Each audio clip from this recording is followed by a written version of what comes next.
Olá pessoal, sejam bem-vindos a mais um vídeo do nosso canal. Bom, eu li um artigo científico bem interessante sobre hipertrofia, que é uma pergunta que vocês me fazem bastante no Instagram, e eu resolvi colocar aqui alguns pontos importantes, tá? Então, o primeiro ponto que muita gente tem dúvida em relação a isso é a questão de síntese proteica e de hipertrofia. Será que isso está relacionado mesmo? Será que não está? Como que funciona, né? Bom, então vamos tentar pensar em alguns pontos, eu coloquei aqui para vocês e depois eu mando no nosso canal do Telegram, eu consigo mandar para vocês o artigo científico na íntegra. Ele está em inglês, mas quem quiser acompanhar esse artigo e ler com mais detalhes é importante, tá? Bom, vamos pontuar então. O primeiro ponto que eu coloquei para vocês seria essa questão de balanço entre síntese proteica e entre degradação. Então, ao longo de todo o dia, nós temos momentos de maior síntese proteica, de mais produção de síntese proteica, mais produção de proteínas musculares. E em alguns momentos, nós temos uma degradação, ou seria uma quebra dessas proteínas musculares. Então, nós temos toda uma questão de como se fosse uma balança. Em algum momento, eu aumento essa produção, em algum momento, eu vou reduzir, eu vou acabar degradando essa proteína muscular. Então, a questão eu sou uma balança, né? Se eu estimular mais a questão da síntese proteica, eu tenho hipertrofia. Por outro lado, se eu tiver mais uma questão de degradação, eu vou ter uma redução de massa muscular, né? Então, não adianta, de repente, eu ter uma carga de treino, de repente um ajuste de alimentar, de proteínas, e fazer isso, de repente, um dia na semana. É uma questão de constância. Então, pense ao longo de um mês, de um ano, eu tenho que ter cada vez mais a síntese, né, a produção de proteínas, do que essa degradação. Então, percebam que apenas sintetizar, apenas ter síntese proteica, não é, lógico que é importante, mas não é apenas isso que de fato vai gerar uma hipertrofia muscular. É uma questão de constância, é uma questão de ajuste de treino, ajuste alimentar ao longo de vários dias, para que a gente tenha de fato essa hipertrofia. Então, vocês bem sabem que ganhar massa muscular não é uma questão muito fácil e simples, demora, né? Não vai ser em um mês de academia, de treino, de força, que a gente vai conseguir de fato ter um visual muscular aí, diferenciado. Então, é uma questão que demora mesmo. Então, acho que isso deu pra gente conseguir separar as coisas, né? Esse ano, nós teremos no Arnold Conference uma palestra muito interessante do Van Loon, onde ele vai falar sobre esse aspecto, né, sobre a hipertrofia, sobre a síntese proteica, etc. Então fica aí a dica para vocês. Bom, então nós temos aqui, um ponto importante, como eu falei, essa síntese das proteínas musculares, a gente chama de proteínas miofibrilares, ela vai flutuar ao longo dos dias, das semanas, em relação a, como a gente comentou, então a questão de ter mais estímulos para síntese e de ter menos estímulos de degradação.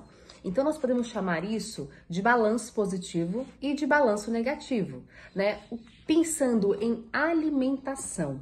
Se eu pensar em um momento após a alimentação, eu tenho um balanço positivo, então eu vou ter mais estímulos para síntese proteica.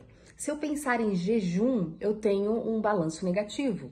Então, eu tenho mais estímulos para a degradação dessa proteína. Lógico que a gente vai pensar, então, em ajustar ao longo dos dias uma alimentação onde eu não tenha muitos períodos de jejum para quem quer ganhar massa muscular, para quem quer hipertrofia. Então, eu tenho que pensar ao longo do dia, não apenas em calorias totais, mas pensar em distribuir essas calorias e essas proteínas alimentares ao longo de várias refeições. Então, quanto mais ele ficar em jejum, mais ele vai utilizar esse músculo como uma fonte de energia. Ele vai quebrar esse músculo, ele vai degradar esse músculo e alguns aminoácidos irão entrar para serem transformados em ATP, em energia, por exemplo, ou vão entrar numa questão de produção de glicose, gliconeogênese, etc. Né? Então, a importância da gente entender bioquímica para conseguir relacionar esses assuntos, né? Bom, um ponto importante também é a questão da hipertrofia e da hiperplasia. Hipertrofia, acho que é fácil de lembrar, a gente lembra da academia, né, que vai crescer o músculo. Hiperplasia, a gente aumenta o número de células. E isso serve não apenas para o músculo, mas para as outras células também, de repente um adipócito, né? Não é nosso caso aqui hoje, mas quando a gente fala em hipertrofia, em hiperplasia, ela pode acontecer na obesidade, por exemplo. A pessoa ganha mais gordura, ela vai aumentar o adipócito e também vai aumentar o número de células de adipócitos, né? Mas enfim, é só um adendo. Bom, então pontos importantes para essa questão da hipertrofia. Primeiro ponto aqui, que eu pontuei para vocês, né? A carga. Então, a carga do treino, lógico que nós nutricionistas não iremos ajustar isso. Quem vai fazer isso de modo muito brilhante vai ser o professor de educação física. Então, além ele vai ajustar o treino de acordo com a necessidade desse paciente e a carga é importante. Então, ter peso, puxar ferro é importante para que a gente tenha esse estímulo para a síntese proteica e um estímulo para hipertrofia. Então, lembre que não adianta ter carga, ter constância, carga sem constância. A questão é ter carga, mas ter um estímulo aí, enfim, 3 vezes por semana, 4 vezes por semana, todos os dias. Aí a gente vai discutir com o professor de educação física, né? Lembrando que, de acordo com esse treino, eu, nutricionista, irei ajustar a alimentação desse paciente. Então, é fundamental que você pergunte de modo detalhado para o seu paciente como que é esse treino, qual a duração desse treino, quantas vezes por semana. Porque se de repente ele faz musculação de segunda a sexta e sábado e domingo ele fica sem fazer nada, o meu plano alimentar vai ser totalmente diferente. Eu preciso adequar as necessidades de acordo com o quanto ele gasta, né? O quanto que ele faz de exercício, o quanto que ele não faz de exercício. Então é fundamental que a gente ajuste, né, essa dieta, né, para esse indivíduo. Então há muita atenção para que a gente não tenha um estímulo de repente de com mais calorias, de repente ele ganhe mais gordura, ou de repente menos calorias durante o treino e ele não ganhe massa muscular. Então é fundamental que para esse paciente que quer ganhar a massa muscular, que é hipertrofiar o músculo, é fundamental que a gente tem que pensar, para ganhar, é fundamental aumentar as calorias, né, de modo geral. A gente vai colocar mais proteínas? Sim, mas eu tenho que aumentar mais as calorias para que, de fato, ele tenha todo um estímulo, toda uma relação onde ele não vá degradar a proteína que ele já possui, não vá degradar o músculo que ele já possui. Então, eu ofereço calorias para manter esse músculo e eu ofereço mais proteínas e calorias para ele aumentar essa massa muscular. Muitas vezes, quando a gente fala nesse aspecto de ganhar massa muscular, pode ser que juntamente a isso, ele ganhe também uma gordurinha, né? Não tem como a gente separar, vai ganhar só massa muscular e não vai ganhar gordura. Muitas vezes isso é um pouco difícil de acontecer. Então a gente tem que pensar.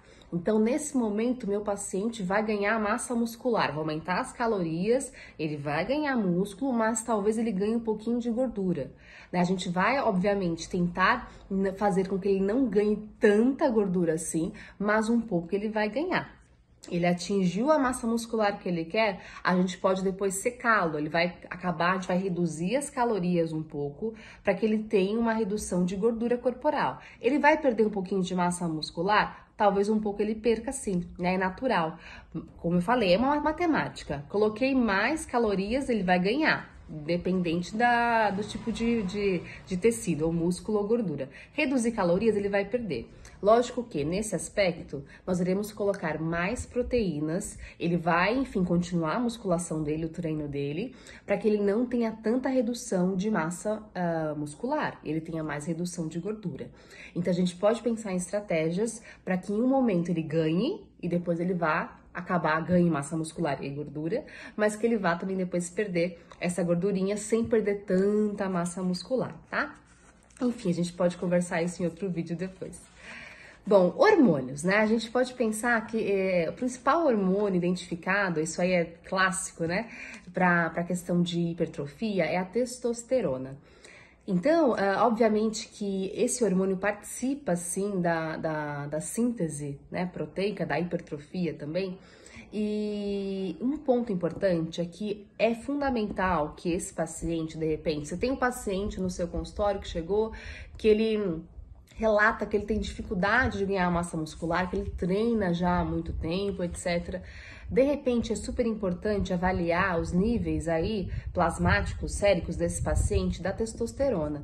Né? Então, obviamente que nós iremos identificar, de repente, aí uma redução dos níveis plasmáticos e nós iremos encaminhar para um endocrinologista, porque nesse caso, esse médico especialista na área de hormônios poderá prescrever, né, uma testosterona. Lógico que não seria recomendada a utilização da testosterona caso esse indivíduo não tenha alterações, né? Ele tem uma testosterona adequada, não tem porquê. Não faz sentido, né, colocar uma quantidade a mais para esse indivíduo, né? Mas se esse paciente tem uma quantidade aí reduzida, que é muito comum, inclusive, né? Eu tenho vários pacientes assim, a gente consegue encontrar muito na literatura também essa questão de redução de testosterona, principalmente com o passar dos anos, né? Pessoas com uma idade aí acima de 35 anos ou mais, acaba reduzindo essa testosterona, o que é fisiologicamente natural, né? Então, nesse caso, é permitido que o médico endocrinologista faça esse ajuste, né? Essa quantidade aí, ele vai ajustar essa testosterona. Aí ele vai definir se vai ser em gel, se vai ser, enfim, endovenoso, etc. Bom, aí com base nisso, né, esse paciente tendo esse diagnóstico de redução de testosterona, é fundamental que ele faça esse ajuste e que de fato ele tenha acompanhamento médico para isso, para que seja ajustado de repente a mês ou a cada 3 meses, até esse paciente ter uma quantidade adequada, né, dessa testosterona. Então é importantíssimo a gente avaliar esses pontos para que a gente tenha de fato uma questão de hipertrofia adequada para esse paciente. Então, de repente, você vai lá, o paciente faz o treino direitinho, você ajusta a dieta e ele não tem nenhum tipo de benefício, né? A gente tem que investigar mais para saber o que está acontecendo com esse paciente, tá? Bom, na nossa área agora, né? Nutrição. Alimento. Proteína. Então, antigamente, a gente tinha a seguinte ideia, e é verdade, a gente achava isso, acreditava muito nisso, né? De acordo, obviamente, com os estudos científicos, que a gente, após o treino de força, existia uma janela metabólica de apenas 30 minutos, onde a gente deveria oferecer proteína nesse tempo, para que esse paciente tivesse um estímulo maior da síntese proteica. E aí é por conta disso que logo após o treino, muitas pessoas ficavam lá com shake, né, na academia, tomando shake com proteína. E a gente acreditava muito nisso. E muitas pessoas hoje em dia ainda acreditam nisso, né? Acham que a síntese proteica após o exercício de força acontece apenas em 30 minutos. Hoje a gente tem outros estudos mais robustos, mais completos, que mostram pra gente que a síntese proteica após o treino de força dura até 48 horas. Só que eu não vou esperar 48 horas, né? São 2 dias. Enfim, é só um dado para vocês saberem que não precisa consumir a proteína logo após o treino de força. Eu posso ajustar essa proteína, não preciso esperar tanto tempo. Afinal, são 2 dias, eu vou ajustar a alimentação ao longo desses dias. Então, de repente, meu paciente treinou de manhã. Vamos supor. E aí, logo após o treino desse paciente, a gente vai ter, de repente, aí um lanche da manhã, né? Ou, de repente, um almoço. Eu já vou conseguir ajustar a proteína desse paciente na refeição seguinte. Não é necessário que ele saia correndo, tomando um shake de proteína dentro da academia, né? Não é necessário isso. A gente tem que ajustar essa proteína, isso é importante, ao longo do dia e ao longo das refeições.